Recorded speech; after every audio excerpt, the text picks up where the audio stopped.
gulay.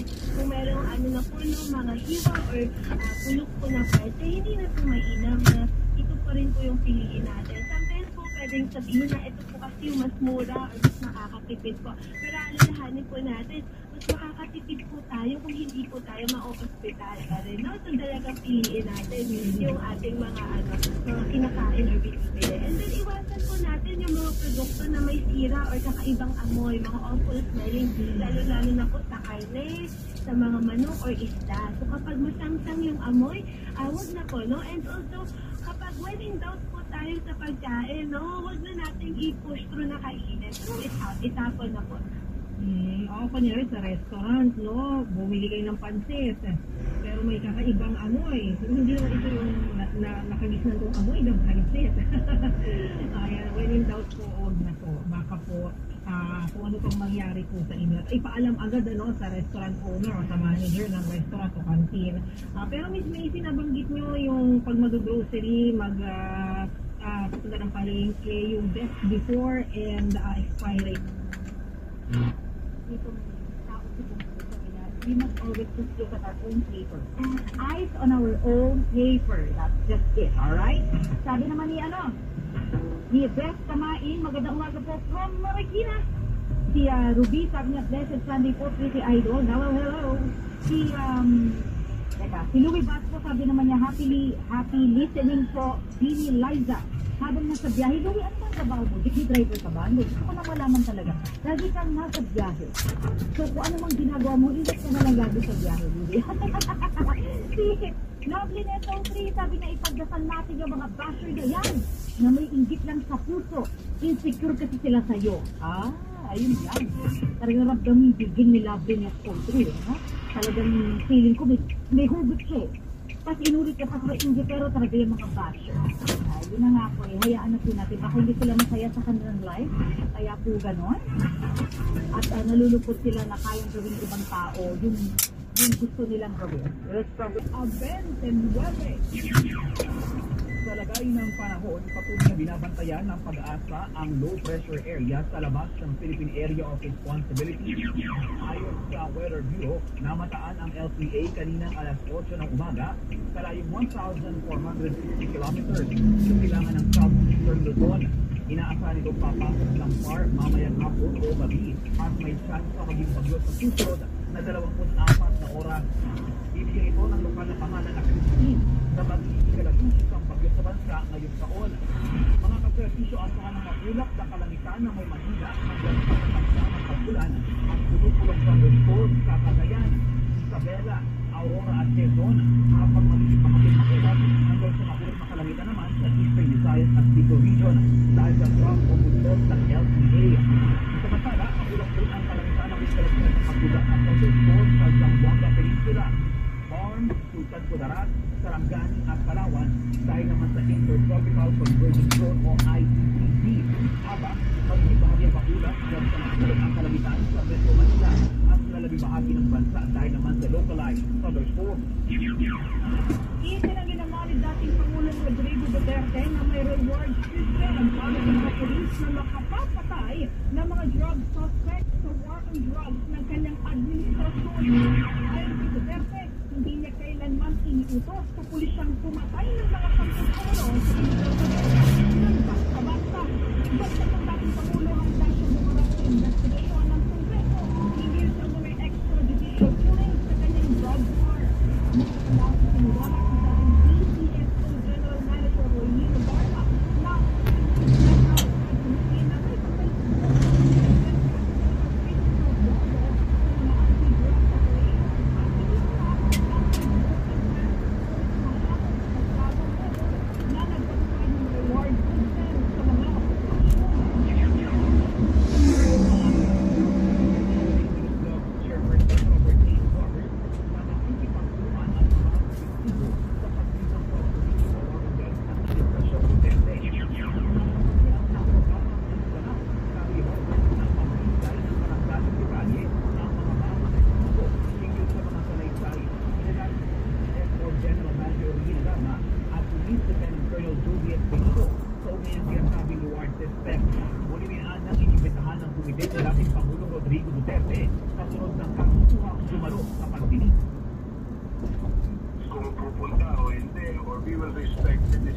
si former president. Meron kami pinadala ulit niya bagong invitation. Kung di ako nakatama na yung right after yung ating last hearing, last week yata.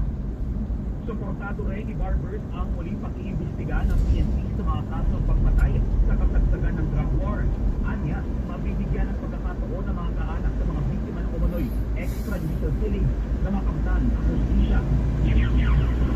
Napapanahon ang pagsabatas ng Academic Recovery and Accessible Learning Program at o-aral. Napapanahon ang programang Anong Ganap, sinabi ng may akda ng batas na House Committee on Basic Education and Culture Representative Roman Rolo na nagkararamas ng learning loss ang mga bata bago pa nagsimula ang pandemya.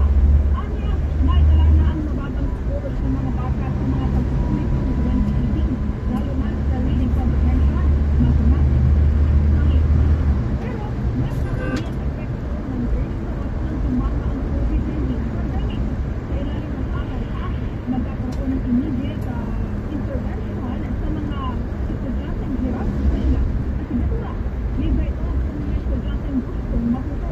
May matatanggap ding kompensasyon ang mga kasali sa programa para tulungan ang learning gap sa edukasyon. Bukod sa mga guro, susunin din ang servisyo ng para-teachers at free service teachers na naka-enroll sa programang Alok ng Teacher Education Institution. Gusto natin hindi intervention. Huwag po natin hintayin yung National Learning Act. Yung compensation po nila. Elastically based pa rin po on the math art of the public teachers. Yung DBM circular ng DepEd orders.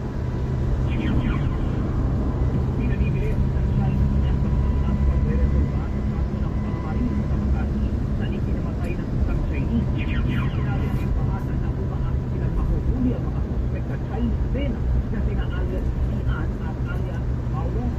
Binuksan na umaro ng embahada ang kanilang emergency response mechanism at naikipagtulungan sa investigasyon sa insidente. Nagpapatuloy ng embahada ang tulong sa pamilya ng biktima. Kaya din ang embahada na pangunahing prioridad ko ang kaligtasan ng mga Chinese sa Pilipinas. Hinala ng mga otoridad, posible konektado ang insidente sa kalapit na pogo sa lugar. Nasa Jakarta, Indonesia, sina Pangulong Ferdinand Marcos Jr. at First Lady Liza Araneta Marcos. Malapit silang tinanggap ni Indonesia Minister of Home Affairs Secretary General Muhammad Tito Carnavian at mga kawani ng embahada ng Pilipinas sa Indonesia sa kanilang paglapag sa Sukarno International Airport. Napunta sa Jakarta ang Pangulo ng para dumagat sa pananampala ng mga bagong leader ngayong araw. Na mamang Malacanang, sinabing inimbitahan ni outgoing Indonesian President Joko Widodo si Pangulong Marcos na sustihan ang inaugurasyon ni President-elect Prabowo Subianto at Vice President-elect Gibran Rakabuming. Isa ang Pilipinas sa matagal na partner ng Indonesia sa Southeast Asia na kabilang din sa mga unang nagtatag Association of Southeast Asian Nations. At abangan container van na hulog sa nakaparatang truck at sugapan.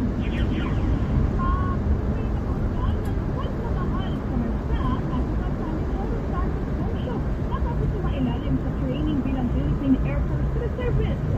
Yan at yung mga balita sa pagkakit ng headline ngayon weekend.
tutok sa Gising Pilipinas. Gising Pilipinas. Kasama sina Alvin Alfonso at Doris Begonia.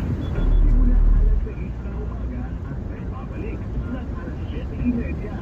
Dito, sa Teleradyo Servicio at Radyo 630. Ang Radyo 630 ay napakikinggan sa 630 kHz AM band at sa bayang napapanood sa Teleradyo Servicio. Ubus ng maiinit na mga balita, dito ang mapakikinggan. Traffic, presyo ng bilihin, at mga isyu ng bayan, hahain na. Teleradyo Servicio Balita, kasama sina Alvin Alfonso at Doris Begonia.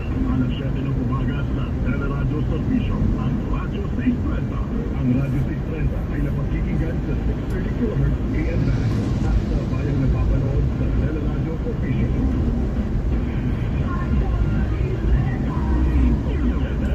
Headline ngayong weekend.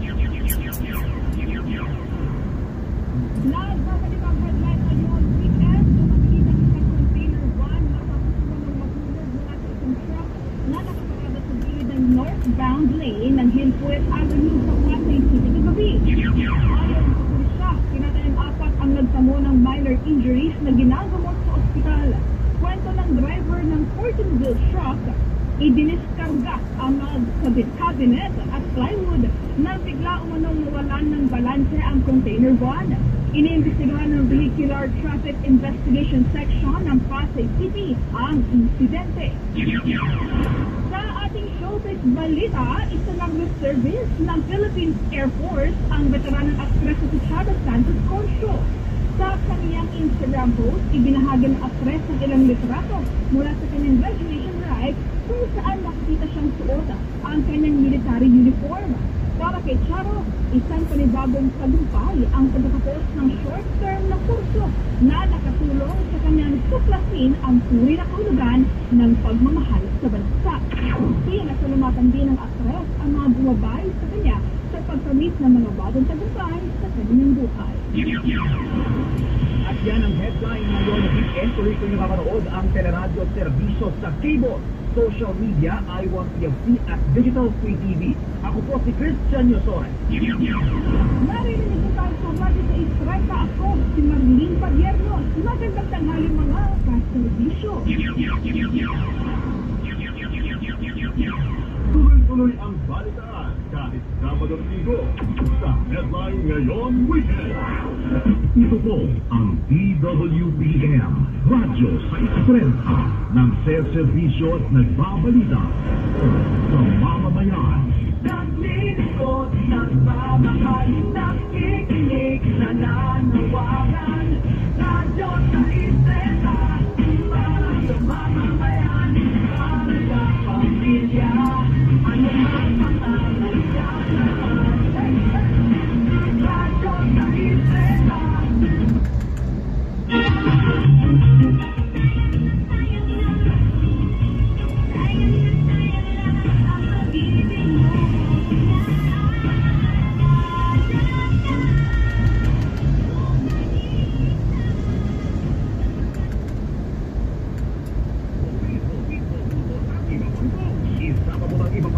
Boxing, wrestling, swimming, karate, tennis, billiards, bowling, archery, chess, golf, at powerlifting. Name it, you have it.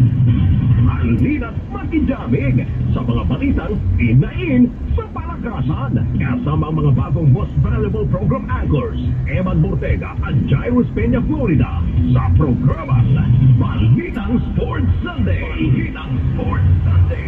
Kaya kung gusto mong malaman ano at sino ang sikat sa sports, makinig tuwing linggo, alas 12 hanggang alauna ng hapon sa Balitang Sports Sunday. Dito sa DZXL 558 Radyo Trabaho, ang inyong gabay sa palakasan at hanap buhay. Balitang Sports Sunday. Kasama ang mga bagong most valuable program anchors, Eman Mortega at Jairus Peña, Florida.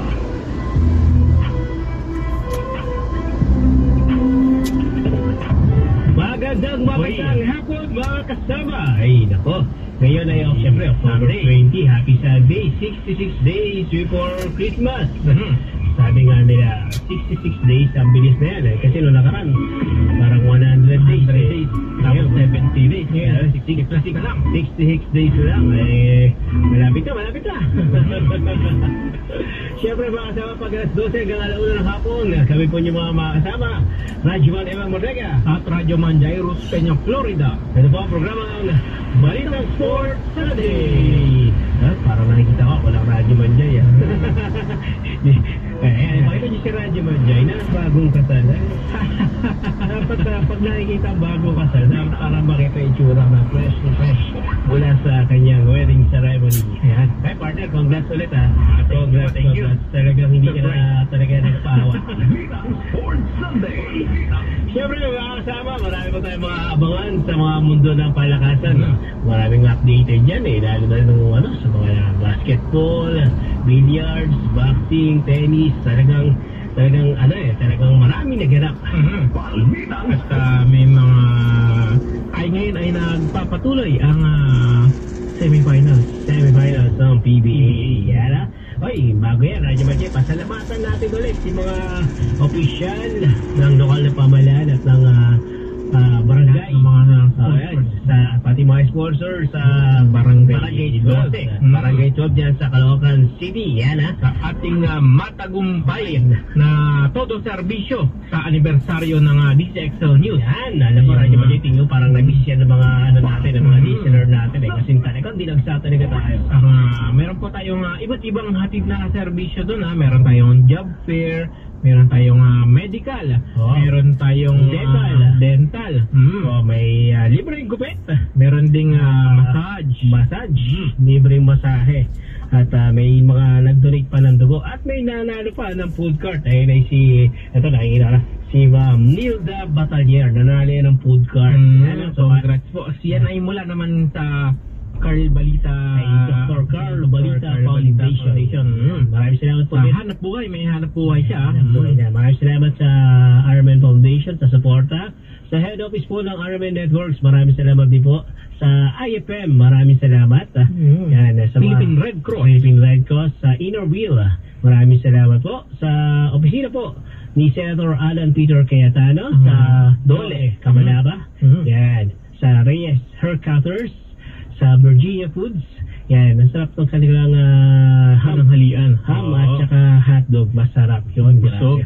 So, kaya yung mga food na pinadala ni Senator Alan Peter naman ang naging breakfast natin.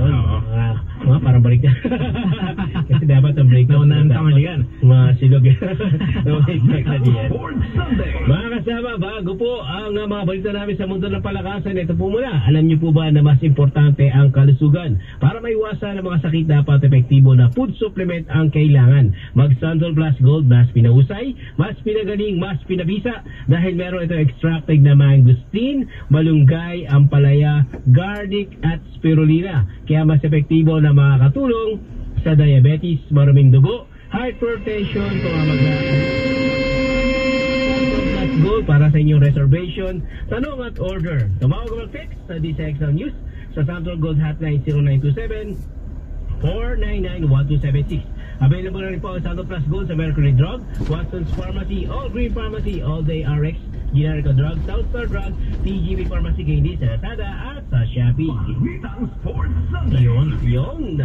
So sa mga pwede po kayo tumawag sa amin dito kung gusto nyo umorder o magtanong 0927-499-1276. Hanapin ang Kuya Ray Alves. Si Kuya Ray Alves. Si Parang Ray. Eto na, mga balita sa mundo ng palakasan. Alam nyo mga kasama, nagpaparamdam na rin ang PBA team na Converge Fiber Extras na interesado silang kunin ang serbisyo ng unrestricted free agent at big man na si Troy Rosario. Mga nagpapalakas ang Converge kasi sayang ang kanilang kampanya, pero sabi nga nila babalik sila sa susunod na conference. Kung maalala, una nang bumitaw si Rosario matapos ang ilang taon sa kanyang team na Blackwater Bossing. Sinasabi nagpadala na ng mensahe ang team manager ng Converge na si Jacob Lau na nagsabing nais silang magkaroon ng pag-uusap kay Rosario. Umaasa ang Converge team na magkakaroon na ng negosyasyon sa susunod na linggo sa 6'7" na dating Gilas Plate Yun, wala. Yan, wala. Ngayon, ang maganaisang converge na makuha si Rosario ay sa kabila na meron na rin ilang malalaking player ang kanilang koponan o rookie giant. Ay sa team manager, kailangan nila mag-invest sa kanilang frontline para tapatan ng mga elite teams sa PBA. Una rito, lumutan din ang informasyon na kabilang sa nag-ambisyon na makuha si Rosario ay dalawang ball clubs mula sa Japan at Korea at ilang pang koponan sa PBA. Kung ako sa'yo, Roy, lipat na. Sa Japan na lang. Kasi ganun din naman, maglalaro ka ng basketball, makikilala ka doon. Mas malaki pa kita. Mas malaki ang sweldo, may future na ang family mo. At parang pwede mo pa isama yata yung mga... Oo, pwede pa isama yung family mo, doon mo na sila, magiging resident. Pero kung ang Converge ay nagpapalakas, parang may nabasa ako na to the moon. To the moon. Isang TNT player daw ay parang isa sa posibleng ligawan din. Yung wala ngayon, hindi siya naglalaro ngayon. Si To the Moon. So, malalaman natin kung papayagan. Malalaman natin ang nasa kanila pa ang ang kontrata. Kontrata ay nasa kanila pa at ang kanilang rights ay nandoon pa rin. At mamaya, maghaharap po sa semifinals. Game, ano ba to? Game 6. Game 6 Yeah. ito eh. Ang Barangay Ginebra San Miguel kontra San Miguel Beermen. Anong oras yan, Radyo Manjay? Wala ang natin Yan ay mamaya nga 7:30 PM po gaganapin dito sa Smart Araneta Coliseum. Tandaan niyo po, mabante na sa finals ang TNT Tropang Gira. Nila ang Rain or Shine sa series na 4-1. Ngayon naman po, tabla. Do or die game, mamaya do or die game. Kasi lamang ang Ginebra, 3-2. So do or die para sa San Miguel. Yan, win or go home. Yun. Yan. Kaya gano'n ang pwede. Basta ang alam ko mananalo dyan, SMC team. Yan. Ay, panawagan lang po sa nakapulot po ng wallet ng aking wife na si Veronica Mortega. Kung maaari ko sana, pwede nyo po mag-message po kayo sa amin sa aming FB or sa DSXL po. Nagsinwa nakapulot yung importante po kasi yung ID tsaka yung license po kasi siya po isang public school teacher. Naiwan sa na di po namin alam kung nalaglag po baka po nasa Baguio na nalaglag. Yeah, yung cash po ano naman po natin kung gusto nyo balik okay lang. Yan yun na yun. Kung makakapulot naman po makita nyo sakaling wallet yung kanyang wallet lalo na yung mga ID na mga iba pang mahalagang identification. Kung gusto nyo po may ano naman Timanjay pwede yun sa mga Shopee, Lazada, mga gano'n na ikaw gagastos para may deliver sa'yo, diba? Ay mga tawag delivery kahit sa LBC gano'n din diba? Ikaw gagastos, dali nyo lang po doon tapos kami na mag-process doon para maibalik lang po kasi Baguio, Tagalago na kami ilang oras ng biyahe kung yung pagod, yung oras mo. Kung makulit naman po yan, pwede nyo rin po dali sa IFM Baguio. IFM Baguio. Okay, message mo.